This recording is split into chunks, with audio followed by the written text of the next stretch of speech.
Hey guys, I just want to bring up an opportunity for resource investors. If you want to rub elbows with the big wigs and talk to companies directly that are handpicked by Rick Rule, well, you got to be in Boca Raton from July 7th to 11th for the Rick Rule Symposium. The event has become a premier event in the mining space, and they're going to have some pretty big speakers like Robert Friedland, Sean Rusin, and the great Rick Rule. And also, we're going to be there. You can meet the Deep Dive team in person. So if you're interested in rubbing elbow with some of the biggest heavy hitters in junior mining, check out the link below. Good afternoon, everyone. Today I'm chatting with Craig Parry. Now, if you're unfamiliar with Craig, he's been a part of various major discoveries, including the Arrow deposit with NextGen, the Hurricane deposit with ISO Energy. He's been a part of Vizsla Silver, Skeena Resources, and their Eskay Creek project, and most recently with Vizsla Silver. I'm really excited to talk with Craig because he's got insights that most of the people we talk to, quite frankly, don't. He's also really humble, and he gives us his insights into what he's looking for before he gets involved with the project that makes it worth his time, effort, and money. And also, quite frankly, to go and raise a bunch of money and bring his network into it and put all their money at risk as well. All right, everybody, enjoy the interview. Craig, thanks so much for joining us today. Steve, my pleasure. Really good to be with you. So I'm really excited to talk to you because I've been investing in mining companies with some level of seriousness for, 5 years now. And I feel like I've made a tremendous amount of mistakes. And then I look at your background, somebody who's been involved in not one, not two, but multiple discoveries. And it's a chance to just sort of hear what your process looks like and the things that you think about when you are investing in a mining project. So maybe to start this off, and I normally never start off interviews like this, but maybe if you could tell us a little bit about your background, what brought you into mining, and some of those discoveries that you made. Yeah, absolutely. I've got to say, you mentioned mistakes. I continue to make a lot of mistakes. I seem to be not too bad at finding ore bodies, but terrible investor. It's been a tough 10 years, last 10 years anyway, but I've been doing this for 24, 25 years now. My grandfather actually sort of gave me the introduction to the business in a way. He was an artisanal tin miner in northern New South Wales. And as part of that, he used to mine diamonds and sapphires, and we always had a big bag of sapphires lying around the grandparents' house, and that sort of got me enthused and interested in rocks. And then studied geology, actually worked in the field as a field assistant on drill rigs for a couple of years in Western Australia. And we were involved. I was sort of just a part of a team that made a couple of small discoveries at that stage, and that really piqued my interest in this great treasure hunt of a business that we're in. So then I studied geology and joined Rio Tinto and spent 8 years with Rio Tinto. My track record was largely unblemished by success at that during that phase of my career, although I was part of a team that discovered a iron ore deposit called Wealth Under Thaluna that was 50 million tonnes of high-grade microplaty hematite that I think now is in production. So that was fun to be part of. And it wasn't really until I went out on my own. I joined with Owen Hegarty at Oxiana briefly, and then Owen and Tony Manini left to start the Tigers Realm group of companies. And there was, a number of successes that came out of that. Including NextGen. So, Lee Correa, Chris McFadden, Andy Brown, and I started NextGen back in 2010. Again, another company, we had a sort of soul full of hope. I think we started with a valuation of about $10 million, bought some properties in the Athabasca Basin, and then discovered the Arrow deposit. And I think, certainly that's one of the world's great deposits. It now supports a company with a market capitalization of $6 billion. So that's been, tremendous to be part of. And that really, that brought me to Canada. And we spun out some licenses and bought some projects out of NextGen that started ISO Energy. We made another uranium discovery there in the Athabasca Basin, the Hurricane deposit. I think it's, on record as about the highest grade uranium deposit ever discovered. There's, I think, about 45 million pounds there at nearly 50% U3O8. And that's now $1 billion company as well, or thereabouts. So That was a hell of a lot of fun. And then apart from that, we've started a number of other companies. Vizsla Silver is my current flagship company. Mike Connett and I started that back in 2018. We kicked the tires on a lot of projects, and then came across the Panuco silver district in Mexico, which we've been drilling out ever since. And that's now one of the world's great silver discoveries. Tremendous thing to have been involved in. The guys there are completing a PEA on the project in the next couple of months. And I think the world's really going to cotton on to what we've got there, which is one of the world's great silver discoveries, silver deposits. And we'll, in due course here, be talking about building one of the world's biggest and best silver mines. So that's been fun. And then there's a bunch of other things in there. I was a founder of EMR Capital, which is a private equity fund. I think we've got nearly $3 billion of cash and $8 billion of assets under management at EMR. I'm still a general partner there. So that's been a good thing normally I'm on the exploration and issuer and side of things, but there on the investor side, it's been, quite eye-opening for me to see what it takes to build a fund and make successful investments. So that's it in a nutshell. Heavily involved in Skeena, of course. Skeena Resources, we acquired the SK Creek project off Barrick. Until last year, I was the chairman. I'm now the lead director, and Walt Coles and the team have done a tremendous job of advancing that project. And that'll be one of the world's great gold and silver mines that Walt, Randy Reichert, and the team are building there. So, yeah, I've been very, very fortunate, I think, to have been involved in some really good projects and companies. How would you describe it? The feeling when you make a discovery? Is it often just sort of like a relief that you've raised all this money from investors, and you're obviously going to have those moments where things necessarily don't always feel that great, and you're a little anxious.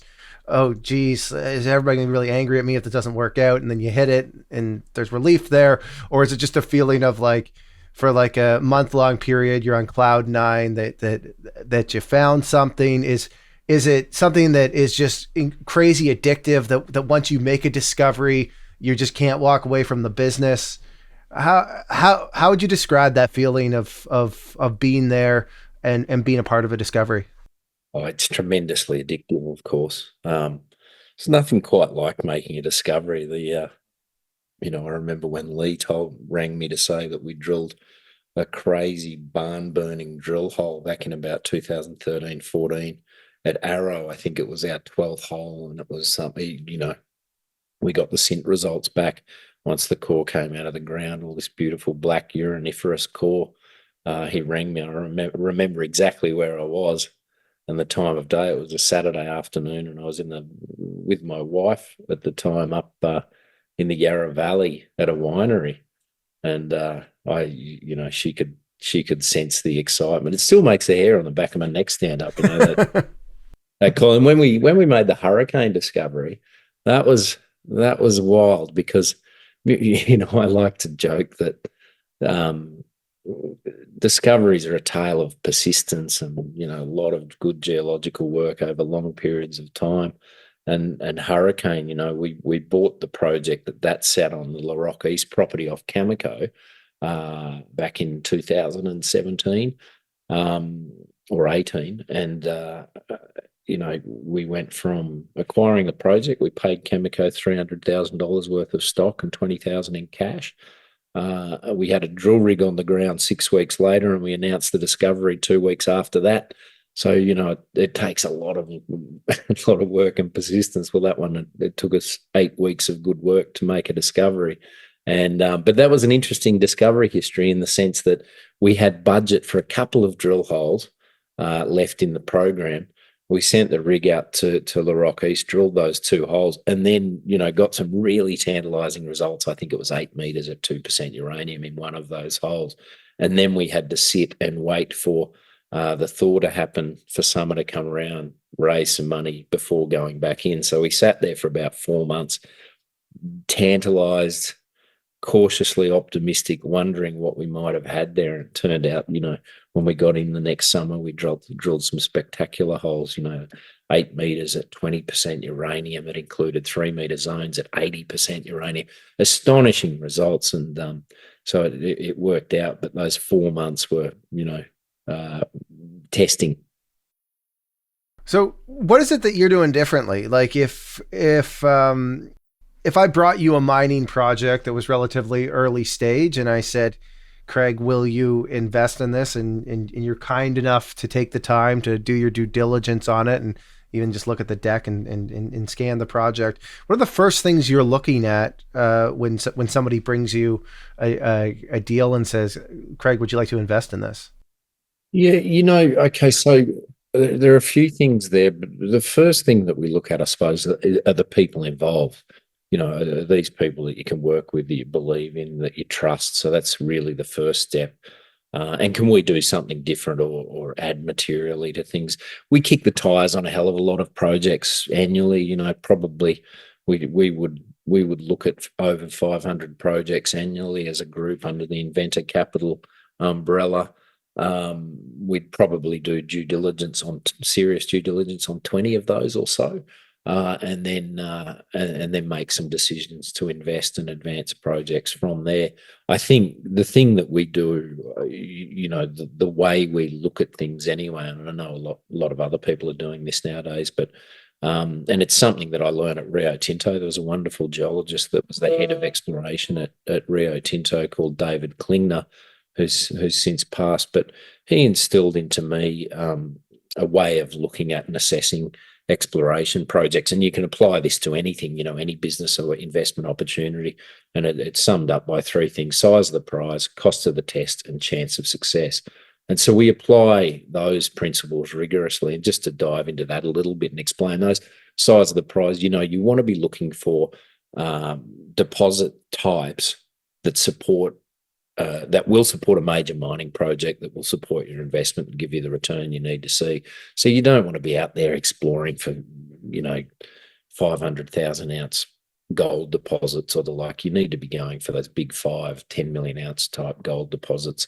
And that applies to everything. So the prize, the opportunity at the end of it has to be big enough to justify the risk you're taking and the investment you make at that early stage. Cost of the test, you want to be exploring, you want to get best bang for your shareholders' buck when you explore. So you want to explore in terrains that you can do cost effectively, essentially. You don't want to be drilling too deep. You don't want to be drilling down to the Moa, 1.5 kilometre deep holes to make a discovery. You want to operate in areas where you can access drill rigs relatively cheaply. Hopefully you don't need helicopters to move those drill rigs and fly around in. So it can't be too expensive to explore. If it's an expensive business and it's a super high risk business. And so you've got to have a chance of making a discovery for not too much money, or you might only get one drill hole on or one drill campaign on the project. And never raise capital for it again. So that's important. And then chance of success. You want to be exploring in places where the rocks are right to host a deposit that has the size that you need to see. So as an example, if you're going to go somewhere in the world to explore for silver deposits, the Sierra Madre in Mexico is the place to be. I think of the 10 billion ounce plus silver districts on the planet. 5 or 6 of those are in the Sierra Madres in Mexico. That the terrain's right, the geology, the formation, the systems that form these giant silver deposits. There are a lot of those there, and so your chance of finding a deposit of that scale there. So the same thing in the Athabasca Basin with uranium, of course. There's no better place. We very much, Lee Courier and I, and then, subsequently our team at ISO Energy, who are, by the way, are with us now. At COSA, we started another uranium vehicle a few years ago called COSA. So I've got my old ISO Energy team We really very much focus on the Athabasca Basin because our chance of making a discovery in that terrain is much higher than anywhere else on the planet. So size of the prize, cost of the test, chance of success. If you can tick all those boxes, we're a good chance of making an investment. So we've actually had Lee on a few times, and something that he said to me the first time we spoke that I thought was really kind of provoking and just something that I don't normally hear is that he actually would prefer to work on a property that's never been drilled before, which I thought was kind of the opposite of what I often hear from some of the more sophisticated investors that I've chatted with. What's your take on that? Do you like to see a property that, because we often hear you want a property that's been, or you want to invest in a company that has a property that's been drilled like Swiss cheese. Do you look at it that way, or does that kind of just mean that people have given up on it for a reason? That's really interesting. Look, and of course, Lee's had a tremendous track record of success there. NextGen's now a $6 billion company. It's not only Arrow's not only the best uranium deposit ever discovered. It's one of the best ore bodies ever discovered on the Earth's crust, and that's certainly the case there. No drill holes had been made. It was that district was a virgin discovery. Garrett Ainsworth, when he was at exploring there, discovered these uraniferous boulders that he followed up that led, not only us but fission into the district and resulted in those discoveries. So I'm with Lee to an extent in that so much that you do want to be in places that have the right prospectivity, the right types of rock, the right chances of success. That haven't been explored, virgin terrains. That's where you're going to find the big tier one type world-class discoveries, and that's certainly what Lee did there, Lee and the team at NextGen. So I do subscribe to that. Often you've got to. It's there's a lot of lead time in those areas. Often you've got to do a lot of the sort of boots on the ground geological type work, mapping and stuff. So, and that's all cheap work too, generally. So, you don't have to invest too much money to get in, but you do to get into those areas and understand them, but you do have to invest a lot of time. I also think there's a case to be made for, and certainly something that I've done since we started the Tigers Realm Group and now Inventor Capital, is that there's opportunity in places whereby discoveries have been made, but the people that control them haven't recognised it as a discovery, or haven't been able to fund the discovery. And if you look at Panuco, our district there, Panuco Kapala district in Vizsla Silver, that's an interesting case in that I like these stories as well, in that's been a mining district for 450 years.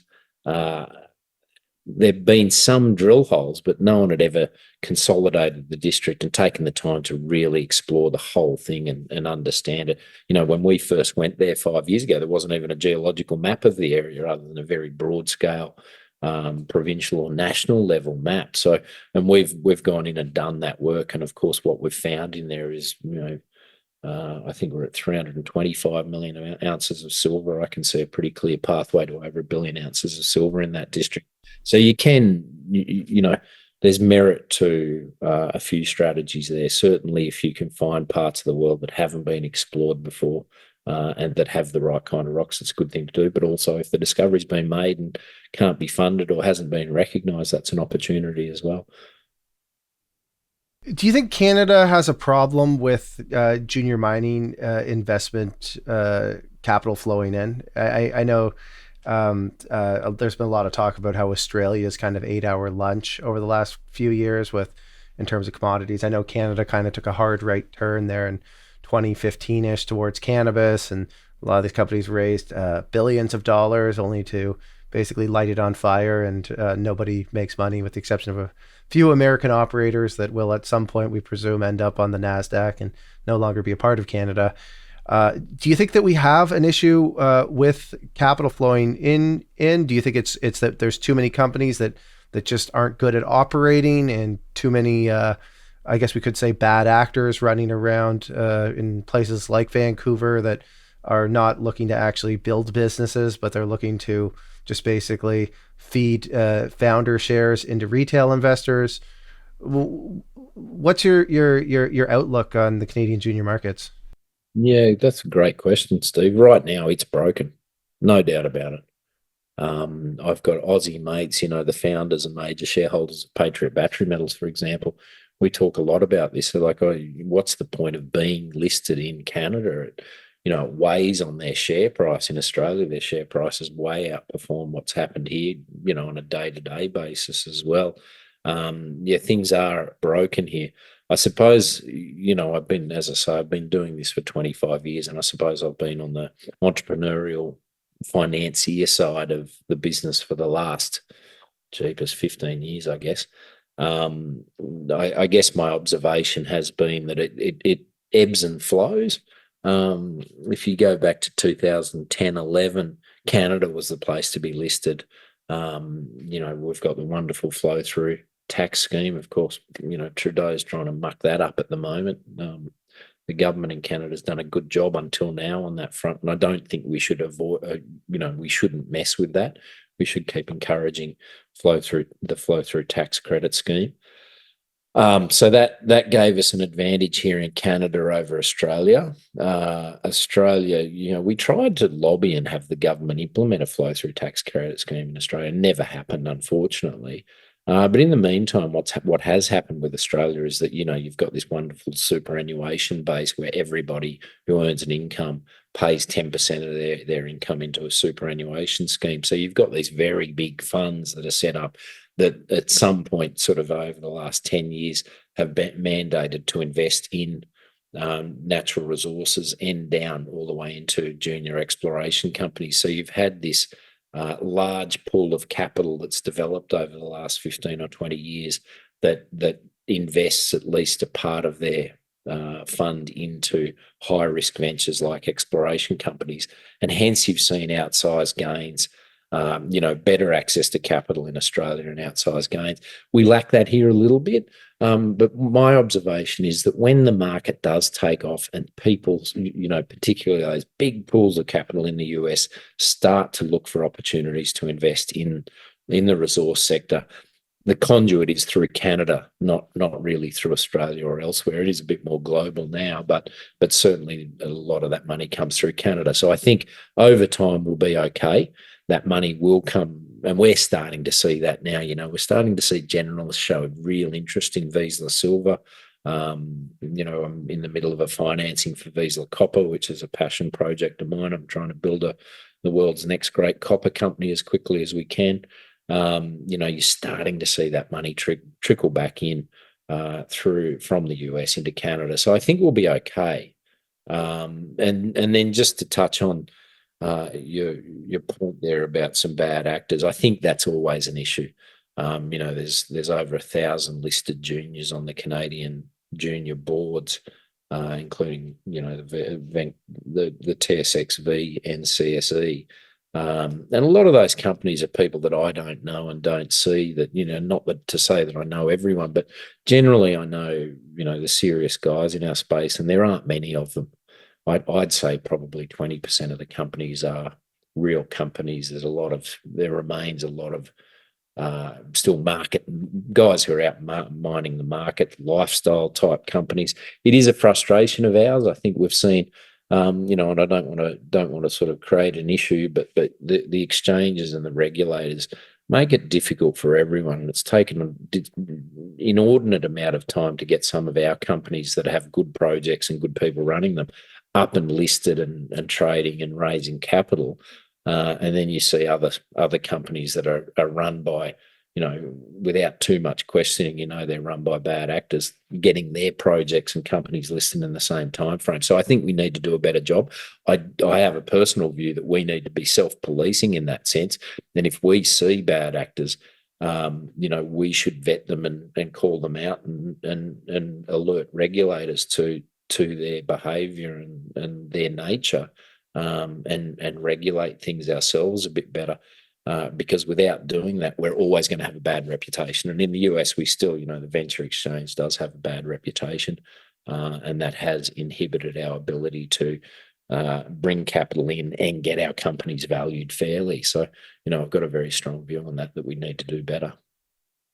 Craig, last question for you. You've been generous with your time today. How much attention do you pay to what's happening from a macro standpoint with the various companies that you're in, whether we're talking about, like we always see Robert Friedland talking about the copper market, or, you got Peter Schiff out there who can pretty much relate whatever event happens in the world to how gold's going to come up or go up.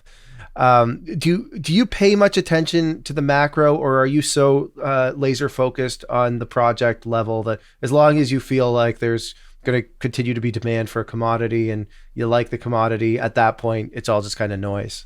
Yeah, Steve, I'm very fortunate that I'm surrounded by some fabulous people who run most of our companies. I've stepped into the role of CEO of Vizsla Copper, so I'm sort of down in the weeds, as they say, a little bit there, because it is a passion project of mine. But, Mike Connett, Simon Smirlek running Vizsla Silver, I don't have to worry too much about that sort of company. Walt and Randy, whilst I'm on the board there at Skeena, they're doing a fabulous job and make my life easy. So I can think a bit more about the macro side of things. We do, we spend a lot of time looking at that. I've got some fairly strong views on the macro picture as well. I suppose, as my mentor and business partner, Owen Hegarty, used to say, whilst we hear what's happening on the demand side, where supply side tragics, we've got a much better view of the supply side. And, it does very much inform our investment decision. If you look at copper, we've been trying to buy copper projects. We've been fairly successful in Vizsla Copper over the last couple of years of buying copper projects that are unloved and dramatically undervalued. And the reason we've been doing that, I've got a view that copper will be $30 a pound by the back end of this decade. And that's based on the macro view that, demand will do what it's doing. We're told by BHP, Trafigura, and all the demand side tragics that we're going to need an extra 8-9 million tonnes per annum of production come 2030. And when you sit on the supply side like we do, we know that there's been massive underinvestment in exploration and development projects. There hasn't been enough permitting, enough First Nations engagement. There hasn't been enough capital into the sector. And it's a much longer time frame to permit a major copper mine these days. So you don't have the metal in the ground. You don't have the people to build them. You don't have projects far enough advanced. And so I can get a bit of a bead. And you mentioned Robert Friedland. Of course, Robert's got the greatest new copper discovery in probably the last 20 years in Kamoa-Kakula in the Congo. That's the greatest discovery in copper in 20 years. Well, that's going to do 500,000 tonnes of copper production from the greatest discovery. Well, we only need another 20 of those over the next 5 years to meet this demand profile. They're not out there. So I can see where we might get 2 million tonnes of production over the next 5 years, but I can't see how we're going to make up that 6 or 7 million tonne per annum gap. So I think we're going to see extraordinarily high copper prices. Certainly the last time round, we saw the copper price go from 60, 65 cents in 1999 all the way up to $5, $4.70 back in 2011-12. I think this time, supply side's much more challenged. Don't be surprised if you see $30 per pound copper in the next few years. So I guess what I'm saying there is that we do look at the macro picture. I try and gather an understanding. There's a lot of arm waving about where things will go, but certainly we need to see very, much higher copper prices if we're any chance of meeting that demand profile. I appreciate you throwing a number out there, because a lot of the copper guys we talk to that have serious projects, when I press them to try to get sort of a forecast or a guess on where the price of copper could go, they're usually pretty modest about it. Like, oh, we could see $7 a pound copper. And my take on it is that if we're not producing copper and we're looking at a serious deficit in the near term, and and we look at some of the stuff that's been happening around the world, like what happened with First Quantum, the solution to that is higher prices, because then these mining companies make more money and they can pay everybody who is upset. And until that starts to happen, the only thing that can really happen is the price of copper has to reset materially higher. Yeah, exactly. I know people sort of think that I'm a bit mad for saying that copper prices could go to $20 or $30 a pound. I think people are mad to think that they'll go to $6 or $7 a pound. Like there's no way we'll stop there. You look at what's happening at the moment. We're at, just under $5. We got above $5 there last week, briefly, per pound of copper. That's on a situation where we haven't even begun to see these demand drivers seriously kick in. We saw Cobre Panama come offline. That took 400,000 tons, or about 3% of the copper production out of the market. Well, that was enough. Just 3% change in supply demand dynamics was enough to drive the copper price from $3.50, $3.60 a pound all the way to $5 a pound. Imagine what happens when you're short 3 million tons in the market. I think it's going to be an extraordinary boom. This is where the greatest fortunes in our sector get made over the next few years. And if you go back to the last boom, the last cycle from 2000 to 2012, that was a global phenomenon, but largely a localized phenomenon in a sense, in that it was driven by the urbanization of a good chunk of the Chinese population. This time around, we're talking about electrification of the planet. We're talking about the AI boom. I was astonished. I've been trying to get my head around, because people are telling me that the US is essentially going to be out of electricity, enough electricity by the end of this year. Well, how does that make sense? And then you look at these data centers that are being built, and I suppose what I've learned is that if you do you pick up your phone and do a chat GPT search, it uses 10 times the amount of electric power as a simple Google search. And of course, we're all using chat GPT and other AI bots ourselves now. So you're just seeing huge growth, and that's manifesting itself. I suppose I've struggled to get my head around how is this going to play out in terms of government replicating whole grids, national electricity grids, and the amount of copper that will demand.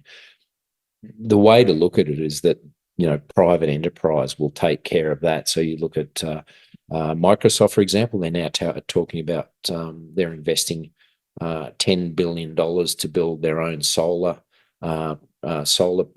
farms to fund just their AI data centers, and you've got a myriad of other companies looking to do the same. So private enterprise demand for copper, and particularly silver in those photovoltaic cells, is going to rise dramatically, and so hence $30 per pound copper and $100 per ounce silver just around the corner. It's the right place to be.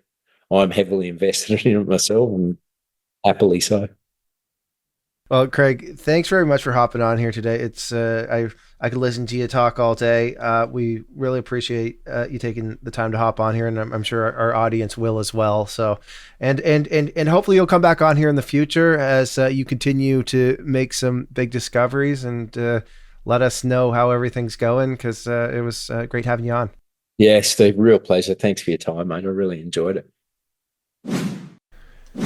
All right, everybody, thank you for watching. If you enjoyed this interview, please smash that like button, subscribe, and ring that notification bell. Also, let me know what you think in the comment section. Thanks, everyone.